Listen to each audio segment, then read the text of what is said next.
Welcome to another edition of Big Camera, Small Towns, my series here on YouTube where I take my big camera, the PENTAX 6.7, and document small town life here in Ohio. Today's journey takes us to Plain City, which straddles Madison and Union counties in central Ohio. The area that is now known as Plain City was founded in 1818 by Isaac Bigelow as the town of Westminster. In 1823, the name was changed to Pleasant Valley, but to avoid confusion with all the other Ohio towns also known as Pleasant Valley, the name was later changed to Plain City.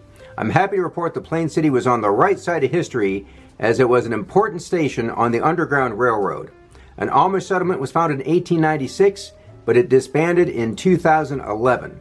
Luckily, you can still find some great Amish cooking at the local Der Dutchman restaurant. Present-day Plain City encompasses 2.4 square miles, and the current population estimate is around 4,500 residents.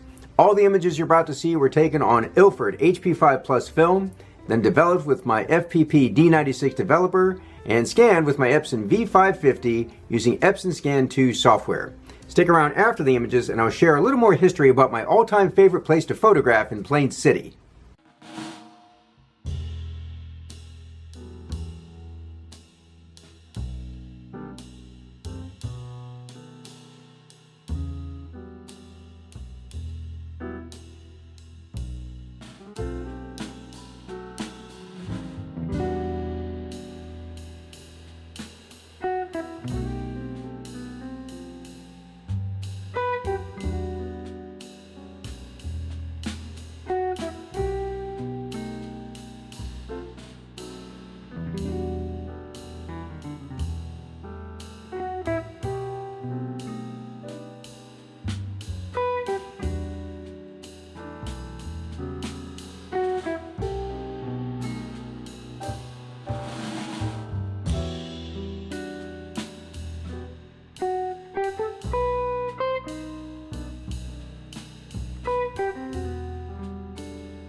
My favorite place to shoot in Plain City is Smith Cemetery State Nature Preserve. Now, cemetery and nature preserve are not necessarily words you expect to go together, so a little backstory. This area of the Darby Plains was settled in 1814 by the Charles and Alvia Andrews family. Unfortunately, 2 years later in 1816, their youngest daughter Almira died and was buried here on the prairie. In the early 1820s, a major malaria outbreak swept through the area and it killed many, including Charles and Alvia Andrews. Now, their older daughter Lucinda married Samuel Smith Jr., but unfortunately she died at age 22 in 1832, and she was buried near her little sister in what eventually became known as Smith Cemetery. In 1834, Samuel Smith Jr. transferred ownership of the land to the Darby Township trustees. Fast forward 148 years to 1982, and the trustees dedicated Smith Cemetery as a state nature preserve, which is home to 30 species of native prairie plants. So all the images with the headstones did not come from me traipsing through a random cemetery, but rather from exploring this unique nature preserve. If you want to see some lo-fi pictures of Plain City and the Smith Cemetery Nature Preserve taken on Fomapan 400 with my Holga camera, check out the link at the very end of this video. Thanks again for stopping by, and until next time, do some good, have some fun, and shoot some film.